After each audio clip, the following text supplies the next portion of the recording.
साईं ईदगाह है मुक़ाम सरकारी ज़मीन हुकूमत छॾे ॾिनो आहे उन ते बासर माण्हू कब्ज़ा करे वेठा आहिनि ऐं पुराणा जेके मुक़ाम उहो ख़तमु करे छॾियऊं। इन जे करे महिरबानी करे असांखे इंसाफ़ खपे।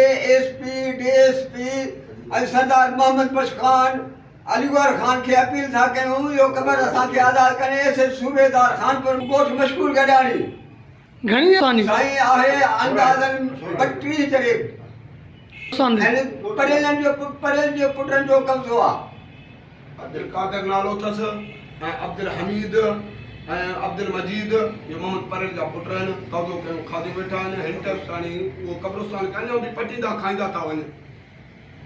ज़मीन अटकल साईं 32 जरे आहे बासर माण्हू क़ब्रिस्तान ते कब्ज़ो कयूं वेठा आहिनि। इहा असांजो पुराणो क़ब्रिस्तान आहे। क़ब्रिस्तान खे मिसमार करे आबादी करे आबाद में अॼु बि मीडिया जे ज़रिए बि असां ॾेखारे सघूं था। उते हर बि लॻल आहिनि।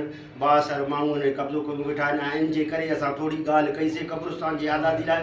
असांजे मथां नाह के फ़ैरूं कराए असांखे बदिराए कुटराए ज़लील कराए इन्हनि माण्हू छॾियो आहे। बराए बस वारनि खे अपील था कयूं हिकिड़े मज़लूम नियत सां अर्ज़ु था कयूं त असांजी का मदद ऐं हेल्प कई वञे जीअं त असांखे क़ब्रिस्तान खे आज़ादु करे वञे।